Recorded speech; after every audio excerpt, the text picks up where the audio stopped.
Galaxy News Hour live.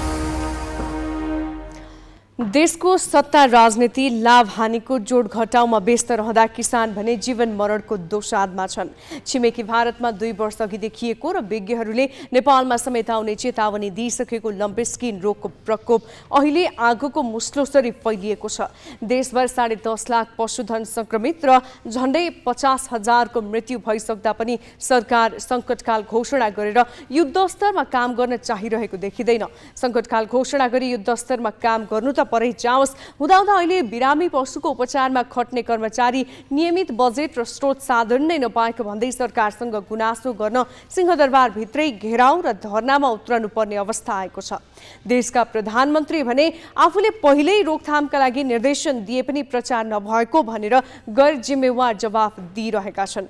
यसले अझै ठूलो क्षति गराउने निश्चित छ। देशमा 2046 साल यताका पटकका राजनीतिक आन्दोलनबाट जति सुकै परिवर्तन आएको भनिए पनि हाम्रो राजनीति जनताको जीवनसँग कति पनि जोडिएको छैन भन्ने यसैबाट छर्लङ्ग हुन्छ। सत्ताधारीहरूलाई कसरी सत्तामा पुग्ने अनि विपक्षीहरू कसरी सत्ताको उछिटो काट्ने भन्ने भन्दा माथि उठ्न सकेका छैनन्। जसका लागि राजनीति गरिएको हो, जसको मत पाएर शासन सत्तामा पुगेको हो, उनीहरूको समस्यामा पनि काम गर्नुपर्छ भन्ने न्यूनतम सोच हाम्रो राजनीतिक तहमा पुग्नै सकेको छैन। अझ किसानको समस्या त उनीहरूको प्राथमिकतामा कहिल्यै परेन। मलदेखि बिउ र बजारसम्मका उल्झनले न यो कुरा पुष्टि गरिसकेको हो, तर अहिले देशभरका किसानको पशुधन आँखै अगाडि लासभन्दा पनि राज्यका हर्ताकर्ताहरू गएको आँसु खसाल्ने बाहेक केही गरिरहेका छैनन्। नागरिकका समस्यामा साँच्चै गम्भीर राज्य हुँदो हो त खेती लगाउने बेला मलका लागि आन्दोलन, मिटर ब्याजीले घर लगेपछि अनसन गर्नुपर्ने आपत नागरिकलाई कहिल्यै पर्ने थिएन।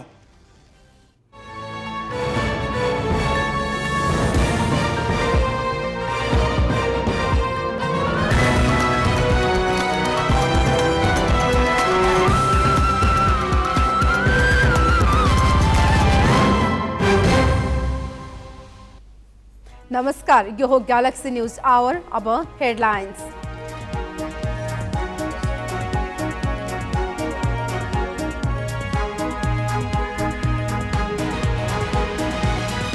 सुन तस्करीको छानबिन गर्न उच्च स्तरीय समिति बनाउनु पर्ने एमालेको मागमा सरकार असहमत। अनुसन्धान गर्ने निकायलाई काम गर्न दिन आग्रह। संसद बैठक बस्दै नबसे स्थगित। बहुमत पुर्याउन कोसेका सभामुखलाई राजीनामा दिन प्रधानमन्त्रीको दबाव।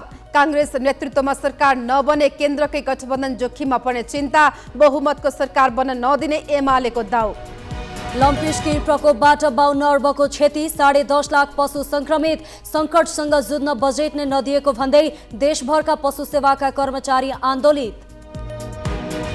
खर्च अभाव देखाउँदै खाद्यान्न सहितका सहयोग कटौती गर्ने विश्व खाद्य कार्यक्रमको निर्णय। अफगानिस्तान, सिरिया सहित 38 देशमा भयावह भोकमरी हुने चेतावनी। र आयोजक अस्ट्रेलिया र जापान समूह विजेता बन्दै फिफा महिला विश्वकपको नकआउट चरणमा प्रवेश। आयरल्यान्डसँग बराबरीमा रोकिएको नाइजेरिया पनि प्री क्वार्टर फाइनलमा।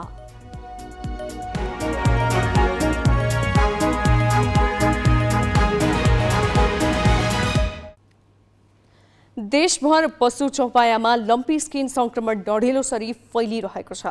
लम्पी स्किन संक्रमण गोरु बिरामी परेपछि आधा साउन सकिदासम्म धेरै खेतमा रोपाई नै हुन सकेको छैन।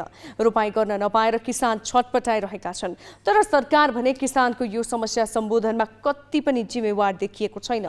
संक्रमण नियन्त्रणको लागि रात दिन नभनी युद्ध स्तरमा काम गर्नुपर्ने सरकार भएकै प्रयोगशाला बन्द गर्नुपर्ने अवस्था आइपुग्दासम्म पनि बेवास्ता गरेर बसेको छ। संघीय सरकार र प्रदेशबीच जिम्मेवारी पन्छाउने होड चलेको छ। यसले देशभर रहेका प्रयोगशाला र पशु चिकित्सा सेवा दिने संस्था ठप्प प्राय भएका छन् भने कर्मचारी र पशु चिकित्सक आन्दोलनमा छन्। रोग परीक्षण र संक्रमण नियन्त्रणमा गाउँ गाउँ खटिनुपर्ने भेटेनरी सेवाका कर्मचारी सरकार खोज्दै सिंहदरबारमा मन्त्री र सचिवका कार्यकक्ष धाइरहेका छन्। यो सुदूरपश्चिम प्रदेशको एकमात्र पशुपन्छी रोग अन्वेषण प्रयोगशाला हो। प्रदेशका 9 जिल्लाका पशुमा देखिने विभिन्न संक्रमण परीक्षणको जिम्मेवारी यही प्रयोगशालाको छ। तर संस्थागत संरचना अन्योलताको कारण देखाउँदै सोमबारदेखि यो प्रयोगशालामा आकस्मिक बाहेकका सेवा बन्द छन्। चालु आर्थिक वर्षको बजेटमा सरकारले पशुपन्छी रोग अन्वेषण प्रयोगशालाका लागि बजेटको व्यवस्था नगरेको कारण देखाउँदै सेवा बन्द गरिएको हो। अहिले अब सङ्घीय सरकारले यो कार्यालय यो जुन संरचना तलमाथि गर्ने भनेर एउटा किसिमको जुन एउटा प्रस्तावना अगाडि ल्याएको छ होइन, यसले गर्दा के भयो भन्दाखेरि चाहिँ हाम्रो सरकारको बजेटै पुरै बन्द भइदियो क्या। हाम्रो अफिसको बजेटै बन्द भइदियो।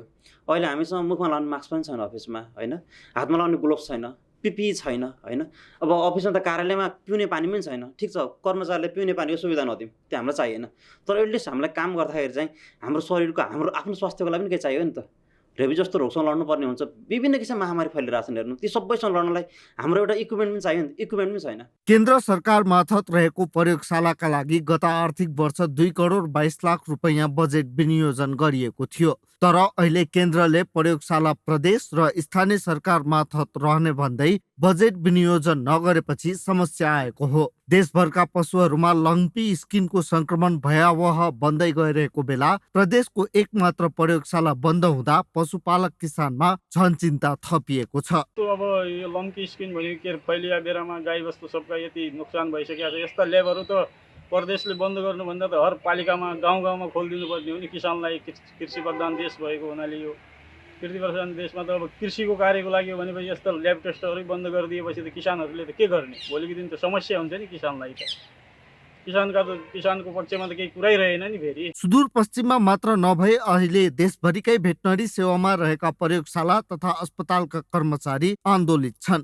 सोमबार उनीहरू सरकारको ध्यानाकर्षण गराउन कृषि तथा पशुपन्छी विकास मन्त्रालय पुगेका थिए। लम्पी स्किन संक्रमणको महामारी रोक्न युद्ध स्तरमा खटिनुपर्ने कर्मचारी आन्दोलित बन्नु परेको उनीहरूको दुखेसो थियो। देशभरका 20वटा पशु चिकित्सा कार्यालय बजेट अभाव छ भने 516 स्थानीय तहमा पशु चिकित्सक नै उपलब्ध छैनन्। संक्रमणका कारण अहिलेसम्म 52 अर्ब रुपैयाँ बराबरको नोक्सानी भएको अनुमान छ। नेपाल पशु चिकित्सा परिषदका अनुसार साउन 4 गतेसम्म 10,54,055 पशु लम्पी स्किनबाट संक्रमित भएका छन्। संक्रमित मध्ये 48,133 पशु मरिसकेका छन्। यस्तै 2,37,281 पशु अहिले पनि संक्रमणकै अवस्थामा छन्। 7,68,641 संक्रमित पशु निको भए पनि उनीहरू पूरा उत्पादन दिन नसक्ने अवस्थामा छन्। संक्रमणले भयावह रूप लिइसक्दा पनि सरकारले न खोपको व्यवस्था मिलाउन सकेको छ न त किसानलाई राहत दिन कुनै ठोस योजना नै अघि सारेको छ। देशभर गाई भैँसीको संख्या 1,25,46,000 भए पनि अहिलेसम्म 3,01,246 पशुलाई मात्र खोप लगाइएको छ। सबैभन्दा बढी कोशी प्रदेशमा 1,03,71 पशुलाई खोप दिइएको छ। कोशीमा 2,14,645 पशु संक्रमित छन्। सबैभन्दा बढी 3,09,964 पशु संक्रमित भएको सुदूरपश्चिम प्रदेशमा 3,000 पशुलाई मात्रै खोप लगाइएको छ। लम्पी स्किन विरुद्धको खोप लगाउन सरकारले तदारुकता देखाएमा 1 करोड रुपैयाँको खोपले पुग्ने अनुमान छ। तर संक्रमण दर यही अवस्थामा बढ्दै गएमा 1,36 अर्ब रुपैयाँको आर्थिक नोक्सानी बेहोर्नु पर्ने अनुमान छ। कैलालीबाट ईश्वर जैसीको सहयोगमा Prashant Thakur, Galaxy Phoke, Kathmandu. Lumpy skin नियन्त्रणमा सरकारले के गर्नु पर्थ्यो र कहाँ चुक्यो भनेर हामीले नेपाल पशु चिकित्सा परिषदका निमित्त रजिस्ट्रार एवं प्रवक्ता मनोज कुमार शाहीलाई सोधेका छौँ। देखिनुभन्दा अगाडि चाहिँ हामीले व्यापक खोप लगाइसक्नु पर्थ्यो। हामीले सबैभन्दा त्यहाँ चुक्यौँ। हामीले सरकारले यो यस्तो महामारीको अवस्थामा चाहिँ आफै ल्याएर पनि खोप लगाउनु पर्थ्यो। तर हामीले चाहिँ के भर गऱ्यौँ भने प्राइभेट सेक्टरलाई चाहिँ खोपको लागि चाहिँ हामीले आयात गर्न चाहिँ अनुमति दियौँ। तर किसानहरूले चाहिँ अहिले खोप चाहिँ लगाउन चाहिँ त्यति उत्साहित भएर अगाडि आएको देखिँदैन। महामारी देखिएको जुन यो 4 महिनामा करिब 11 लाख चाहिँ केसेसहरू चाहिँ नयाँ चाहिँ केसहरू नयाँ केसहरू चाहिँ आयो देखियो। तर त्यो देखिन बित्तिकै त उपचारको त आवश्यक छ नि। तर उपचार गर्नको लागि चाहिँ अहिले स्थानीय तहमा चरम अभाव छ। त्यसमा चाहिँ हामी सरकारले चाहिँ त्यहाँ प्राविधिकहरू पशु चिकित्सकहरू चाहिँ पठाउन सकेनौँ। हामीले त्यहाँ चुक्यौँ। अहिले देशमा यसरी चाहिँ यो महामारी फैलिरहेको छ। यसलाई चाहिँ लगभग महामारीकै रूप लगिसकेको छ। मृत्युदर हेर्ने भने करिब 5% पुग्न थालिसकेको छ। यो अवस्थामा चाहिँ हामीले महामारी चाहिँ घोषणा गर्नबाट चुक्यौँ र जनताहरूलाई चाहिँ क्षतिपूर्ति चाहिँ दिने कुराहरू र यसलाई चाहिँ महामारी घोषणा गर्ने कुराहरू चुक्यौँ। अब चौथो कुरो तपाईँ भनेर भन्नुहुन्छ भनेपछि हामीले रोग नियन्त्रणको लागि नेपाल सरकारले केही नभए पनि डिजिज कन्ट्रोल स्ट्राटेजीहरू के ऐनहरू ल्याएर आउनु पर्थ्यो। संक्रामक रोग नियन्त्रण ऐनहरू अध्यादेश अथवा आदेशबाट भएर पनि हामीले ल्याएर चाहिँ यसलाई चाहिँ तिनै तहलाई चाहिँ एकअर्कामा जोड्ने चाहिँ हामीले गर्नु पर्थ्यो। त्यो पनि अहिलेसम्म हामी चाहिँ ल्याउन सकिरहेको अवस्था छैन। अब केही न्यूज संक्षेपमा। अयोग्य लडाकुलाई जनही 2 लाख रुपियाँ दिने सरकारको निर्णय विरुद्ध परेको रिट अब पूर्ण इजलासमा सुनवाई हुने भएको छ।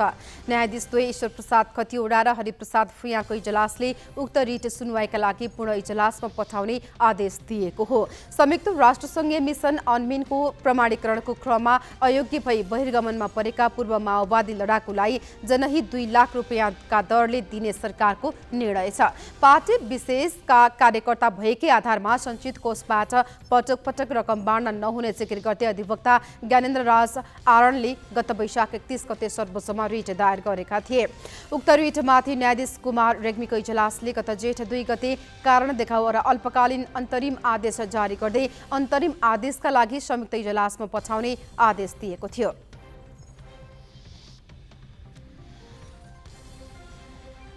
मध्य प्रदेशमा 6औं पटक मन्त्री परिषद विस्तार गरिएको छ। मुख्यमन्त्री सरोज कुमार यादवले काङ्ग्रेसबाट मोहम्मद समीमलाई गृह सञ्चार तथा कानुन मन्त्रालयको जिम्मेवारी दिएर मन्त्री परिषद विस्तार गरेका हुन्। यससँगै मध्य प्रदेश सरकारको मन्त्री परिषदले पूर्णता पाएको छ। आज जनमतबाट चन्दन सिंहलाई पनि श्रम तथा यातायात मन्त्रीमा नियुक्त गरिएको छ। यसअघि जनमतबाट बिना विभागीय मन्त्री रहेका वसन्त कुशवाहालाई फिर्ता बोलाएर चन्दन सिंहलाई सरकारमा पठाइएको हो। नवनियुक्त मन्त्रीलाई आज प्रदेश प्रमुख हरिशंकर मिश्रले पद तथा गोपनीयताको शपथ गराएका छन्। जसपाबाट बिना विभागीय मन्त्री रहेकी सुरिता शाहको भने अझै मन्त्रालय टुङ्गिएको छैन। माओवादी केन्द्रले पनि पार्टीको केन्द्रीय कमिटी बैठकको प्रत्यक्ष प्रसारण गर्ने भएको छ। आज बिहान बसेको पदाधिकारी बैठकले पर्सि बुधबार सुरु हुने केन्द्रीय कमिटी बैठक प्रत्यक्ष प्रसारण गर्ने निर्णय गरेको हो। यसअघि नेपाली कांग्रेसले केन्द्रीय समिति बैठकको सामाजिक सञ्जाल मार्फत प्रत्यक्ष प्रसारण गरेको थियो। माओवादी केन्द्रका महासचिव देव गुरुङका अनुसार बैठक पार्टीको आधिकारिक फेसबुक पेजबाट प्रत्यक्ष प्रसारण हुनेछ। बैठकमा एउटा र बाहिर अर्कै प्रचार हुने भएकाले यसलाई रोक्न केन्द्रीय कमिटी बैठक प्रत्यक्ष प्रसारण गर्ने निर्णय गरिएको महासचिव गुरुङले बताए। बैठकमा पेश गरिने राजनीतिक प्रतिवेदन तयार पार्न पदाधिकारी बैठकले अध्यक्ष पुष्पकमल दाहाललाई जिम्मा दिएको छ। अध्यक्ष दाहालले तयार पारेको प्रतिवेदनलाई 17 गते बिहान बस्ने स्थायी कमिटी बैठकले अनुमोदन गर्ने र केन्द्रीय कमिटीमा प्रस्तुत गरिनेछ। चिकित्सा शिक्षा सुधारका अभियन्ता डाक्टर गोविन्द केसीले ऐन विपरीत प्राविधिक शिक्षा तथा व्यावसायिक तालिम परिषद सिटिभिटीले गरेको निर्णय सच्याउन माग गरेका छन्।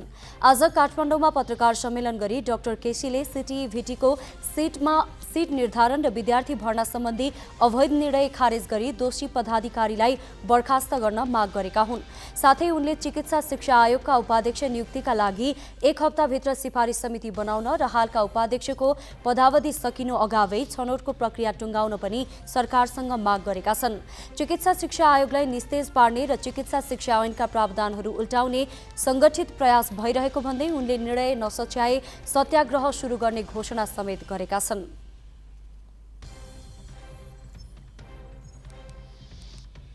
बाँकी प्रसङ्ग नवराज पाण्डेबाट। जुनसुकै तहको अदालतमा विचाराधीन राजनीतिक मुद्दा फिर्ता लिने गरी सरकारले पेश गरेको विधेयकलाई लिएर सडकदेखि सदनसम्म विरोध चर्कँदो छ। केही नेपाल ऐनलाई संशोधन गर्न बनेको विधेयक 2080ले अपराधलाई प्रशय दिने भन्दै विधेयक फिर्ता लिनुपर्ने आवाज बलियो गरी उठिरहेको छ। आपराधिक घटनालाई राजनीतिक लेप लगाएर मुद्दा फिर्ता लिन मिल्ने यस विधेयकले संक्रमणकालीन न्यायका संयन्त्रलाई समेत औचित्यहीन बनाउने देखिएको छ। संसद सचिवालयमा गत वैशाख 26 गते दर्ता भएर असार 31 गते प्रतिनिधि सभामा पेश भएको केही नेपाल ऐन संशोधन गर्न बनेको विधेयक 2080मा राजनीतिक दलका कार्यकर्तालाई लागेका मुद्दा जुनसुकै अदालतमा विचाराधीन भए पनि फिर्ता लिन सकिने व्यवस्था छ। कानुन मन्त्री धनराज गुरुङले संसदमा पेश गरेको विधेयकको दफा 64मा यो विषय उल्लेख छ, जसले मुलुकी अपराध कार्यविधि संहिताको दफा 116 संशोधन गर्न खोजेको छ।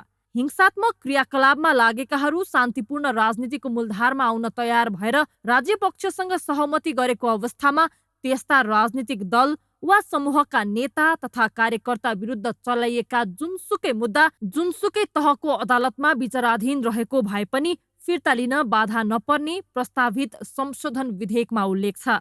विधेयक पारित भएमा जस्तो सुकै अपराध गरेको भए पनि राजनीतिक आवरणमा छुट पाउने देखिन्छ। राजनीतिक आधारमा मुद्दा फिर्ता लिन मिल्ने भएपछि माओवादी द्वन्द्वकालीन मुद्दा निरूपण गर्न बनाइएका संक्रमणकालीन न्यायका संयन्त्रको कामै अर्थहीन हुनेछ। देशको संवैधानिक अङ्ग राष्ट्रिय मानवाधिकार आयोगले समेत यो विषय गम्भीरताका साथ उठाएको छ। मुद्दा फिर्ता लिने कार्यले दोषीले उन्मुक्ति पाउने र आम जनसाधारणमा न्याय प्रणालीप्रति विश्वसनीयता ह्रास हुँदै जाने खतरा हुन्छ। गौर हत्या जस्तो नरसंहारको घटना, द्वन्द्वकालीन हत्या, यौन हिंसा, बेपत्ता जस्ता मुद्दा समेत ओझेलमा पर्न सक्दछन्। सङ्क्रमणकालीन न्यायिक संबन्धहरू औचित्यहीन हुन पुग्दछन्। यसबाट विगत 17 वर्षदेखि न्यायको पर्खाइमा रहेका द्वन्द्व पीडितहरू समेत न्यायको अधिकारबाट वञ्चित हुने प्रबल सम्भावना रहन्छ। सङ्क्रमणकालीन न्यायको समाप्ति हुन जान्छ। गम्भीर मानव अधिकार उल्लङ्घनका विषयमा यो वा त्यो बहानामा कुनै पनि दोषीलाई कुनै पनि प्रकारबाट उन्मुक्ति दिने कार्यमा आयोग सहमत हुन सक्दैन। मुलुकी अपराध कार्यविधि संहिताको दफा 116 गम्भीर प्रकृतिका मुद्दाको नकारात्मक सूची समावेश छ, जुन मुद्दाहरू मौजुदा कानुनी व्यवस्थामा कुनै पनि हालतमा फिर्ता हुन सक्दैनन्। यसमा व्यक्ति बेपत्ता पार्ने, जाति हत्या, जासुसी, हात हतियार उत्पादन कारोबार, विस्फोटक पदार्थको उत्पादन र कारोबार, यातना, जबरजस्तीकरणी, क्रूर अमानवीय तरिकाले ज्यान मारेको, मानव बेचबिखन तथा ओसार पसार, सम्पत्ति शुद्धिकरण लगायतका कसुर छन्। राजनीतिक सहमतिका नाममा मुद्दा फिर्ता लिने परिपाटी बन्दै जाने हो भने त्यसले हत्या, यौन हिंसा, व्यक्ति बेपत्ता पार्ने जस्ता गम्भीर अपराधका घटना समेत ओझेलमा पर्न सक्ने अधिकारकर्मीको चिन्ता छ। तर सत्तापक्ष निकट कानुन व्यवसायी भने यो विधेयकलाई संक्रमणकालीन न्यायसँग जोडेर हेर्न नमिल्ने तर्क गर्छन्। द्वन्द्वको समाधान गर्ने प्रक्रियाका निम्ति यस्तो बन्दोबस्त गरिन्छ। यस्तो बन्दोबस्त गर्ने कुरा चाहिँ राज्यको आफ्नो अधिकारभित्र पर्छ। त्यो राज्यको अधिकारभित्र पर्ने कुरा संविधानले परिभाषित गर्छ। संविधानको परिभाषा भित्रैको यो विधेयक हो भन्ने मलाई लाग्छ। यो विधेयक टिआरसीसँग सम्बन्धित विधेयक चाहिँ व्यवस्था चाहिँ होइन भन्ने मलाई लाग्छ। सत्य निरूपणको कुरा त योभन्दा अलग कुरा हो।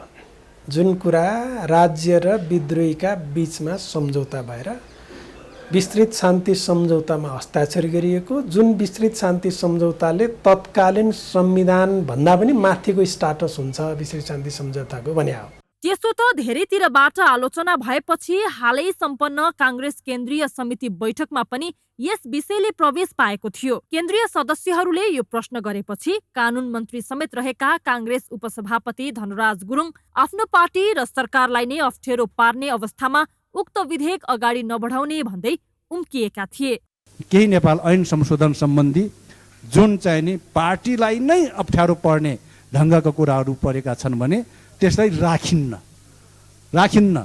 देश र जनतालाई अप्ठ्यारो पर्ने, सिङ्गो नेपाली राजनीतिलाई अप्ठ्यारो पर्ने केही बुँदाहरू परेका छन् भने त्यसलाई राखिन्न।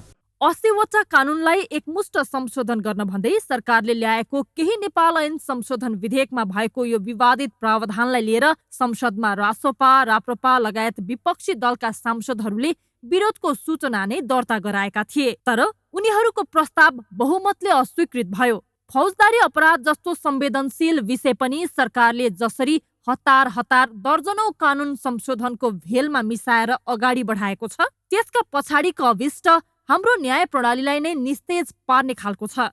कानुन मन्त्रीले नै आफ्नो पार्टीको बैठकमा बचाउ गर्न नसकेर विवादित प्रावधान अगाडि नबढाउने भने पनि अहिलेसम्म सरकारले त्यसमा कुनै औपचारिक निर्णय वा छलफल गरेको छैन। बरु प्रतिनिधि सभाको बैठक छलेर मन्त्री नै बिना औपचारिक कार्यक्रम 7 दिन बढीलाई अमेरिका घुमघाममा निस्किएका छन्। यसले देशको न्याय प्रणालीमै गम्भीर असर गर्ने कानुन संशोधनमा कुन हदसम्मको हचुवापन र गैर जिम्मेवार शैली हाबी भइरहेको छ भन्ने पनि छर्लङ्ग हुन्छ। क्यामेरामा सुशील बास्कोटाका साथमा प्रशान्त ठाकुर र सृजना घिमिरे, ग्यालेक्सी 4K, काठमाडौँ। एकातिर जघन्य अपराधमा संलग्नलाई माफी नदिने संक्रमणकालीन न्याय निरूपण सम्बन्धी विधेयक, अर्कातिर शान्तिपूर्ण राजनीतिमा आए मुद्दा फिर्ता हुन सक्ने गरी मुलुकी फौजदारी कार्यविधि संहिता ऐन संशोधन गर्न विधेयकमा ल्याइएको प्रावधान। अधिकारकर्मी चरण प्रसाई सरकारले संक्रमणकालीन न्यायको विषयलाई अनिश्चित पार्न मुद्दा फिर्ता लिएको बताउँछन्। के देखिरहेको छु भन्नुहुन्छ भने यो संक्रमणकालीन न्यायको सिद्धान्त ठिक विपरीत अहिले संसदमा मुद्दा फिर्ता गर्ने विधेयक प्रस्तुत भएको छ हेर्नुहोस्। जबकि यसको उद्देश्य के हो भने यो संक्रमणकालीन न्यायलाई सफलतम रूपमा यो सफल बनाएपछि चाहिँ नदोहोरिने सुनिश्चितता यसले गर्छ भन्ने कुरा हो। तर यो विधेयक जुन प्रस्तुत भएको छ त्यसले चाहिँ दोहोरिने सुनिश्चितता, द्वन्द्व घरिघरि दोहोरिने सुनिश्चितता, त्यो राजनीतिक आवरणमै हुन्छ जहिले पनि द्वन्द्व, र त्यसको दोहोरिने सुनिश्चितता यो संसदले विधेयक बनाउँदैछ। जो मुद्दा फिर्ता गर्ने जुन विधेयक आएको छ यसले चाहिँ यो संक्रमणकालीन न्यायको उद्देश्यलाई ध्वस्त नै पार्छ, यसमा दुई मत छैन। अब केही न्यूज संक्षेपमा। प्रधानमन्त्री पुष्पकमल दाहालले धमाधम पशु मरिरहेको लम्पी स्किन रोग नियन्त्रणका लागि निःशुल्क रूपमा भ्याक्सिन उपलब्ध गराउन तिनै तहलाई निर्देशन दिएका छन्। कृषि तथा पशुपन्छी मन्त्रालय, पशु सेवा विभागद्वारा आयोजित एक छलफलमा बोलेका उनले किसानहरूलाई राहत दिने गरी छिट्टै मन्त्री परिषदबाट निर्णय गर्ने पनि बताए। प्रधानमन्त्री दाहालले रोग नियन्त्रणमा समयमै प्रभावकारी काम हुन नसकेको स्वीकार गरेका छन्। 2 वर्ष अगाडि नै भारत र चीनमा देखिएको उल्लेख गर्दै प्रधानमन्त्री प्रचण्डले यो रोग यसअघि देखिएका छिमेकी देशहरूबाट सिकेर बेलैमा नेपालमा तयारी गर्न नसक्नु कमजोरी भएको स्वीकार गरे। राष्ट्रिय स्वतन्त्र पार्टी रासोपाका सभापति रवि लामिछानेले सरकारले आफ्नो पार्टीको दबावमा पुराना भ्रष्टाचारको फाइल खोलेको दावी गरेका छन्। काठमाडौँमा आज आयोजित पार्टीको सुदूरपश्चिम काठमाडौँ सम्पर्क भेलामा बोल्दै सभापति लामिछानेले आफ्नो पार्टीले भ्रष्टाचार विरुद्ध बुलन्द आवाज उठाएपछि सरकार पनि भ्रष्टाचारका पुराना फाइल खोल्न बाध्य भएको दावी गरे। 2084 सालको निर्वाचनमा आफूहरूको हविगत कमजोर हुने देखेपछि सरकार र अन्य राजनीतिक दलहरू पनि भ्रष्टाचार विरोधी अभियानमा लागेको उनको भनाइ छ। संयुक्त राष्ट्रसङ्घले विश्वभर खाद्यान्न, रकम र अन्य सहयोग कटौती गर्ने निर्णय गरेको छ।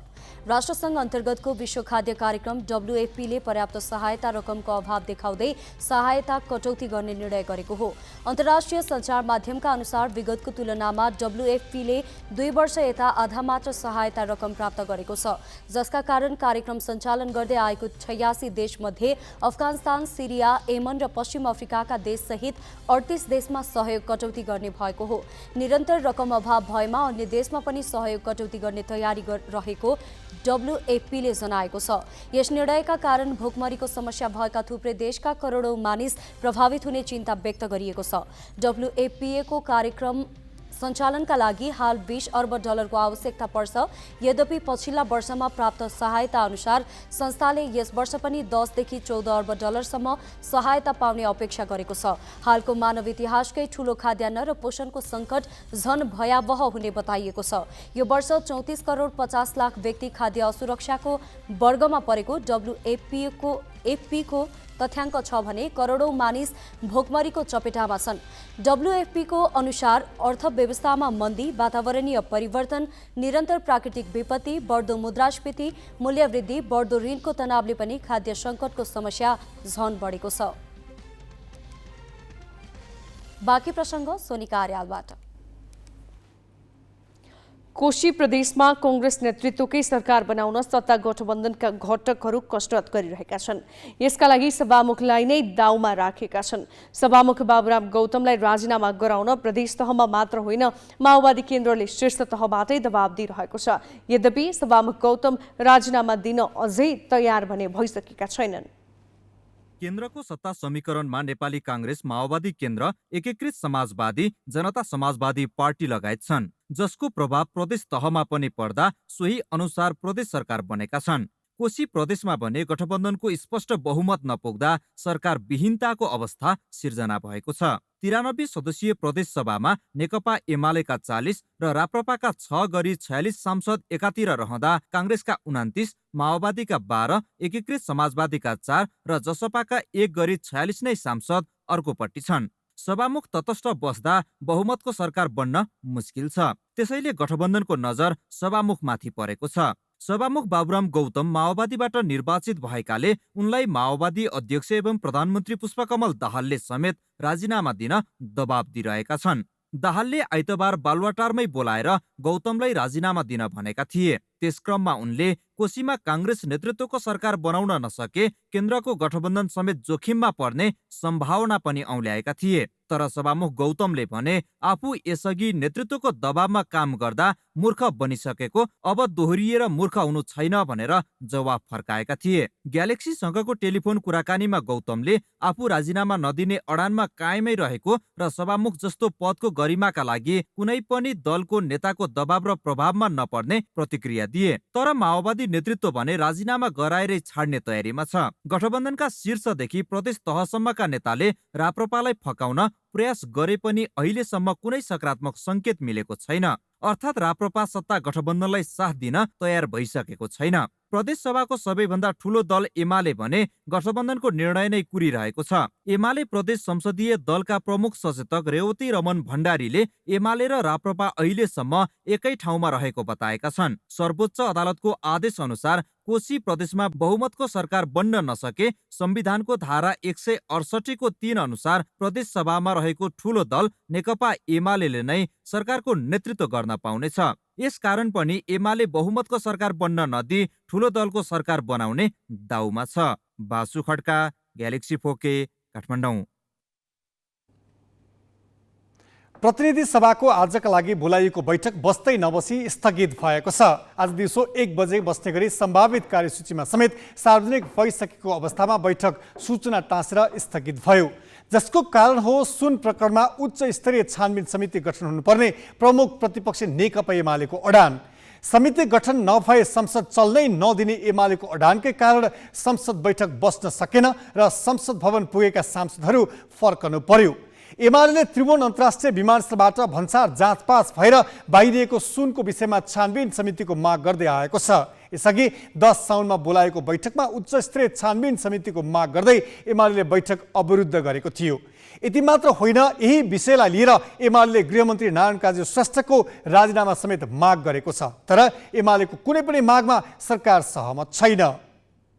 आइतबार र सोमबार 2 दिन लगालग प्रधानमन्त्री पुष्पकमल दाहाल र एमाले अध्यक्ष केपी शर्मा ओलीबीच भेटवार्ता भयो। भेटमा एमाले अध्यक्ष ओलीले छानबिन समिति नबने संसद सञ्चालनमा सहयोग गर्न नसक्ने अवगत गराए। ओलीलाई उनले हुन्छ मिलाउला भनेर जवाफ त दिए, तर समिति गठनका लागि ठोस प्रतिबद्धता जनाएनन्। संसद अवरोध जारी राख्ने एमालेको अडानकै बीच सभामुख देवराज घिमिरेले संसद खुलाउने सम्बन्धमा गृहमन्त्री नारायण काजी श्रेष्ठ र दलका प्रतिनिधिसँग छलफल गरे पनि कुनै निष्कर्ष निकाल्न सकेनन्। उच्चस्तरीय छानबिन गर्दाखेरि पनि नहुने कुरा त होइन। जसरी अहिले यो घटना जसरी पेचिलो हुँदै गएको छ, अब सरकार उच्चस्तरीय छानबिन समिति नबनाउने, प्रमुख प्रतिपक्ष उच्चस्तरीय छानबिन समिति नबनाएसम्म सदन चल्न नदिने। अब हाम्रो त त्यहाँ कुरा नै हामी यो संसदलाई अगाडि लैजाउँ, यहाँ अब जनताको मुद्दा उठाउनुपर्छ, यसको प्रभावकारिता हुन्छ, यसलाई गतिशील बनाऊ भन्ने हो। अब यो दुईटाको उसमा अरूको कुरा खासै सुन्नेको अवस्था छैन। त्यसो त सुन तस्करीको विषयमा संसदमा रहेका सत्तापक्षकै सांसदले समेत प्रश्न उठाउँदै आएका छन्। यतिसम्म कि सत्तापक्षका केही सांसदले त गृहमन्त्री र अर्थमन्त्रीकै राजीनामा समेत मागेका छन्। अर्थात् सुन प्रकरणमा एमाले जस्तै सत्तापक्षकै सांसदलाई पनि राजस्व अनुसन्धान विभागको अनुसन्धानमा मात्र विश्वास छैन। त्यसैले पनि सुन प्रकरणमा भएको कमजोरीबारे प्रधानमन्त्रीले संसदलाई जानकारी गराउँदै उच्च स्तरीय छानबिन समिति गठन गर्नु उपयुक्त हुने उनीहरू ठान्छन्। उच्च स्तरीय छानबिन कमिटी हुनुपर्छ र यो घटनामा के भयो यसको बारे आएर जानकारी प्रधानमन्त्रीले हाउसलाई दिनुपर्छ र विपक्ष दलले यो हाउसलाई चाहिँ चल्न दिने वातावरण सृजना। सुन तस्करीसँग राजनीतिक तहको पनि संलग्नता हुन सक्ने भएले सरकार छानबिन समिति बनाउन नचाहिरहेको एमालेको दाबी छ। तर सरकारका मन्त्री भने सुन प्रकरणमा राज्यकै निकायले आफ्नो काम गरिरहेकाले छुट्टै समिति आवश्यक नरहेको तर्क गर्छन्। किन समिति बनाउन चाहन्न भने त्यहाँ मन्त्रीहरू भोलि चाहिन सक्छन्, ठुला ठुला हाई प्रोफाइलका कर्मचारी चाहिन सक्छन्, नेताहरू चाहिन सक्छन्। त्यही कारणले गर्दा उच्च स्तरीय छानबिन समिति नबनाऊ भन्ने पक्षमा छ सरकार। हामी त्यो कुरा मान्न तयार छैनौँ। नेपाललाई तस्करको अखाडा बनाउने कुरा हामीलाई स्वीकार्य छैन। अन्तर्राष्ट्रिय समुदायमा नेपाल बदनाम भएको छ, तस्करीको हब बन्दैछ। यो कुरा रोक्नुपर्ने छ। अब सरकारले काम नगरेको भए त सुन बराबरै हुन्थेन नि। अब त्यस पछाडि अहिले अनुसन्धान अगाडि बढिरहेको छ। दिनानुदिन जहाँ चाहिँ दोषीहरू छन् पक्रिरहेको अवस्था। त्यसो भएपछि अनुसन्धानलाई तीव्र अगाडि बढाइयो। सुन तस्करी कुनै एउटा दलको मात्र चासोको विषय होइन, यो समग्र राज्यको चासोको विषय हो र हुनुपर्छ। यस्ता अपराध निरुत्साहित गर्न राज्यका निकायलाई नै प्रभावकारी बनाउँदै जाने हो भने अन्य छुट्टै समिति बनाउन आवश्यक पनि छैन। तर सत्ता पक्षकै नेताहरूकै नाम पक्राउ परेका आरोपितसँग जोडिँदै गइरहेको अवस्थामा सरकार मातहत रहेका संयन्त्रले कसरी निष्पक्ष छानबिन गर्न सक्छन् भन्ने प्रश्न भने उठेकै छ। सृजना घिमिरे, ग्यालेक्सी 4K, काठमाडौँ। पोखराको प्रमुख पर्यटकीय आकर्षणको केन्द्र हो फेवाताल। तर तालमा पानीको सतहसँगै जलकुम्भी झार र बन्दा झार फैलन थालेको छ। अविरल वर्षासँगै मुहान क्षेत्रका हर्पन, अँधेरी, लौरुक, बेतियानी लगायतका खोलामा आएको बाढी फेवातालमा मिसिएर पानीको सतह बढेसँगै जलकुम्भी झार र बन्दा झार पनि फैलिन थालेको हो। त्यसो त पोखरा महानगरपालिका सहित विभिन्न सङ्घ संस्था, सरकारी कर्मचारी र सुरक्षाकर्मीले फेवातालबाट झार निकाल्ने काम वर्षेनी नगरेका पनि होइनन्। तर यसको दीर्घकालीन समाधान भने हुन सकेको छैन। डुङ्गा तथा अन्य साधनको प्रयोग गरेर झार निकाले पनि पोखराको सान फेवाताललाई हरेक वर्ष झारले ढाकिदिन्छ, जसले ताललाई नै कुरूप बनाइदिन्छ।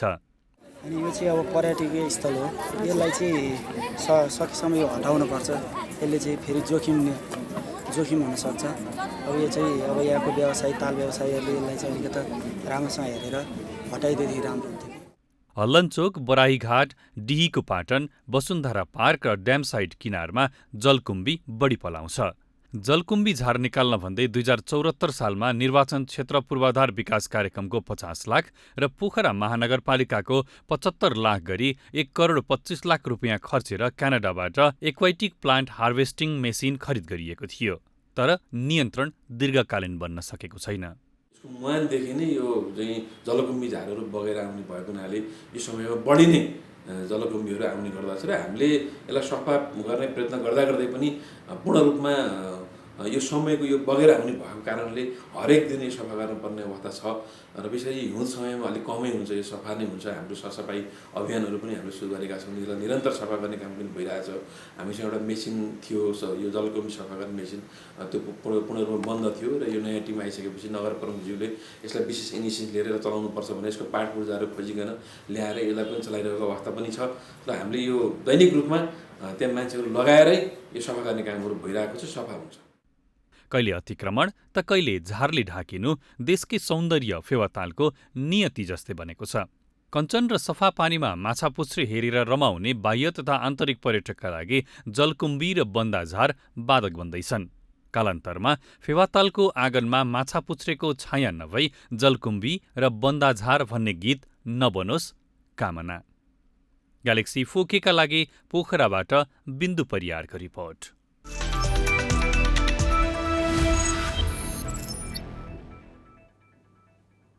आयोजक अस्ट्रेलिया र जापान समूह विजेता बन्दै महिला विश्वकप फुटबलको नकआउट चरणमा प्रवेश गरेका छन्। अस्ट्रेलियाको मेलबर्न स्थित रेक्टेङ्गुलर रङ्गशालामा आज भएको खेलमा अस्ट्रेलियाले क्यानाडालाई 4-0 को फराकिलो अन्तरमा हराउँदै समूह विजेता बनेको हो। अस्ट्रेलियाको सहज जितमा हेली रासोलले 2 तथा मारी फेलेल र स्टेफ क्यान्टलेले समान 1-1 गोल गरे। अस्ट्रेलियासँगको हार र अर्को खेलमा नाइजेरिया र आयरल्यान्डले गोल रहित बराबरी खेल्दा क्यानाडा समूह चरणबाटै बाहिरियो।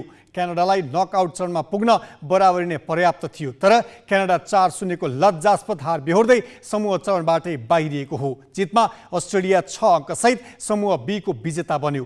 यही समूहको अर्को खेलमा आयरल्यान्डसँग गोलरहित बराबरीमा रोकिँदै नाइजेरिया प्री क्वार्टर फाइनलमा स्थान बनाउन सफल भयो। यो बराबरीमा नाइजेरियाले 5 अङ्क बनाउँदै समूह उपविजेता बनेको हो। आजै भएको खेलमा जापानले स्पेनलाई 4-0 को फराकिलो अन्तरमा हरायो।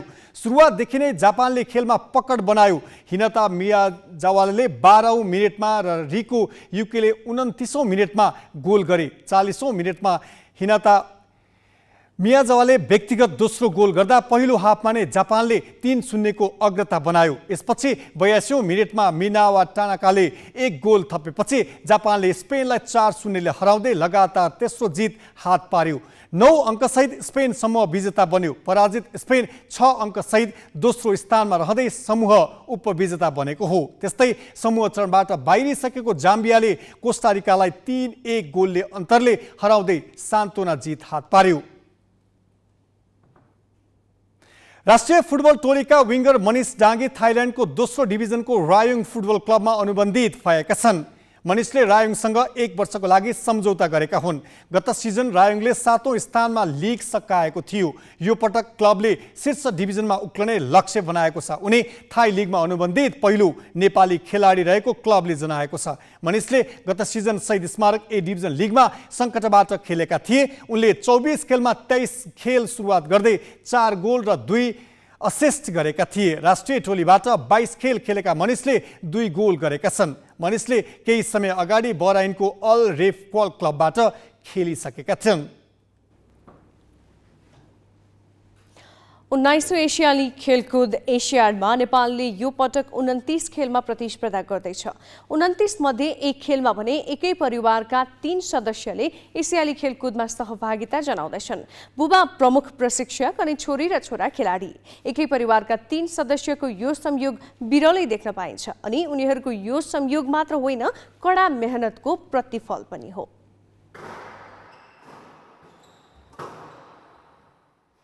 हीरा बहादुर थापा पूर्व राष्ट्रिय च्याम्पियन खेलाडी हुन्। उनी लगातार 17 वर्ष राष्ट्रिय च्याम्पियन बने। 17 वर्ष उनी नेपाली स्क्वासमा अपराजित रहे। उनलाई कसैले हराउन सकेनन्। पाकिस्तानको 9 दक्षिण एसियाली खेलकुददेखि लगातार 4 संस्करणको सागमा सहभागिता समेत जनाए। यिनै हार्न नजानेका लोभलाग्दो सफलताका धनी हीरा आफ्नै छोरा अमृत थापासँग हारे 98औं पटक राष्ट्रिय च्याम्पियन बन्ने बाटोमा छोरा तगारो बने। 17 वर्षपछिको हारमा पनि हीरा सायद खुसी नै भए, किनकि त्यो हार आफ्नो छोरासँग थियो। छोरासँग हार्न थालेपछि भने हीराले खेल जीवनलाई बिट मारे।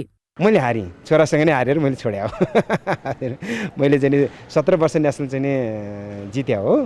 मैले 2011 सम्म चाहिँ म नेसनल नै जित्या हो र मेरो छोरा पनि एटलिस्ट मेरो स्थान चाहिँ नि उसले पायो, लियो र त्यसपछि चाहिँ मलाई त्यही नै खुसी भएर मैले चाहिँ छोडिदिएँ। बुबा हीराको राष्ट्रिय च्याम्पियनको बिडो छोरा अमृतले सम्हालेका छन्। हीरापछि अमृत लगातार राष्ट्रिय च्याम्पियन बनिरहेका छन्। छोरा अमृतसँगै छोरी कृष्णा थापा पनि नेपाली स्क्वासकी अब्बल खेलाडी हुन्। उनी धेरै पटक राष्ट्रिय च्याम्पियन बनिसकेकी छिन्। यिनै अमृत र कृष्णा खेलाडी र हीरा प्रशिक्षकको हैसियतमा एसियाली खेलकुद खेल्न लागेका हुन्। उनीहरूको परिवारमा 4 सदस्य छन्। 4 मध्ये 3 जनाले एसियाली खेलकुदमा सहभागिता जनाउँदैछन्। यो त धेरै गौरवको कुरा हो, किनकि यो एकदमै कमै मात्रा प्यारेन्ट्सहरू र कमै मात्रा प्लेयर्सहरूमा चाहिँ नि एउटै परिवारको यसरी खेल्ने भनेको धेरै कम हुन्छ र हाम्रो चाहिँ नि मेरो छोरा र छोरी 2 जना मात्रै छ र 2 जना चाहिँ एसियन गेममा पर्दाखेरि म त्यो त एकदमै खुसीको कुरा छ, किनकि मैले नै गाइड गर्यो, मैले नै सिकायो, मैले नै यत्रो चाहिँ नि सम्म हुर्कायो बढाएर खेलाउनु पाउँदाखेरि त धेरै गौरवको कुरा छ। लामो समयदेखि हीरा स्क्वास हलको प्राङ्गणमा नै रहेको यस घरमा बस्दै आएका छन्। छोराछोरी पनि यही हुर्केर बुबाले जस्तै स्क्वास खेल्न थालेका हुन्। हीराले आफ्नो लामो खेल करियरमा एसियाली खेलकुद खेल्ने अवसर पाएनन्। एसियाली स्तरलाई हीराले राम्ररी बुझेका छन् र छोरा अमृतलाई विशेष प्रशिक्षणको लागि व्यक्तिगत खर्चमा इटली पठाएका छन्। एसियन गेम्स सुरु हुनुभन्दा पहिले उनी इटलीमै रहेर प्रशिक्षण गर्नेछन्। यसको लागि हीराले करिब 6 लाख रुपैयाँ खर्च गरे। बुवा प्रशिक्षक अनि दिदी भाइ खेलाडी भएर एसियाली खेलकुद खेल्न जाँदा कृष्णा खुसी छिन् अनि बुवाले नेपाली स्क्वासमा प्राप्त गरेको सफलता सम्झदा भने उनलाई दबाव महसुस हुने गरेको छ। प्राउड पनि छु, सँगसँगै चाहिँ रमाइलो पनि हुन्छ। कुनै कुनै बेलामा चाहिँ कस्तो हुन्छ भने प्रेसर टाइपको पनि हुँदो रहेछ, किनकि बाबा त्यत्रो वर्ष च्याम्पियन हुनुभयो, प्लस भाइ पनि आफ्नो लेभलमा हुन्छ नि, उसले पनि आफ्नो ट्राई गरिरहेको छ, बेस्ट हुन्छ नि एउटा ठाउँमा गएर।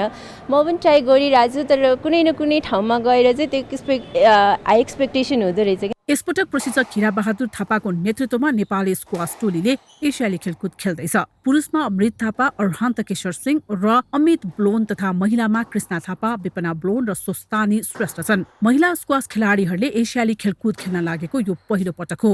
अहिले टिम बन्द प्रशिक्षणमा छ। खेल करियरका सफल खेलाडी हिरा प्रशिक्षकको रूपमा कति सफल हुन्छन् त्यो पनि रोचक प्रतीक्षाकै विषय छ।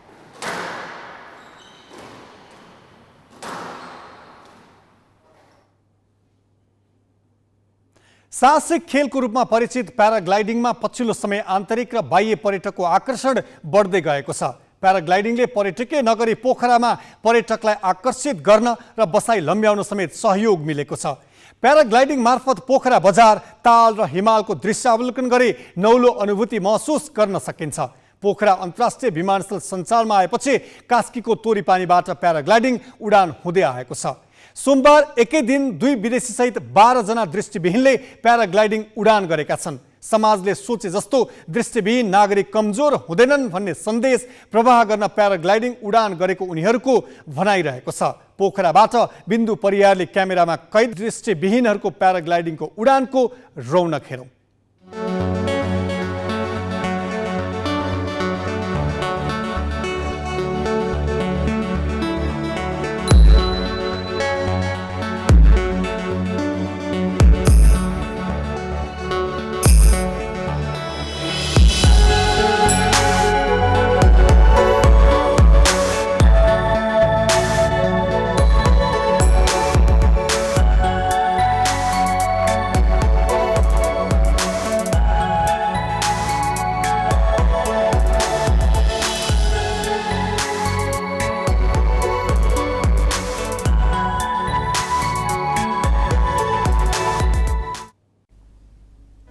हामी ग्यालेक्सी न्यूज आवरको अन्त्यमा छौं। जाँदा जाँदै हेडलाइन्स।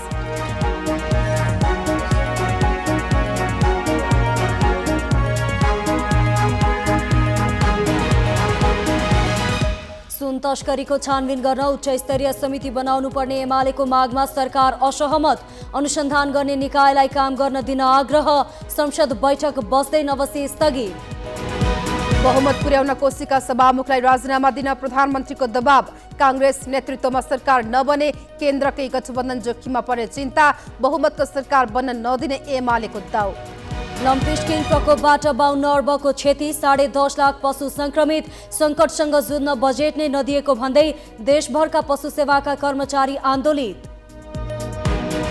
खर्च अभाव देखाउँदै खाद्यान्न सहितका सहयोग कटौती गर्ने विश्व खाद्य कार्यक्रमको निर्णय। अफगानिस्तान, सिरिया सहित 38 देशमा भयावह भोकमरी हुने चेतावनी। र आयोजक अस्ट्रेलिया र जापान समूह विजेता बन्दै फिफा महिला विश्वकपको नकआउट चरणमा प्रवेश। आयरल्यान्डसँग बराबरीमा रोकिएको नाइजेरिया पनि प्री क्वार्टर फाइनलमा।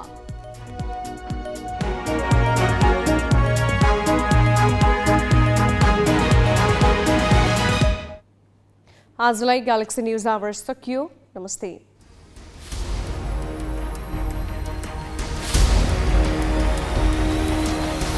This is Galaxy News Hour Live.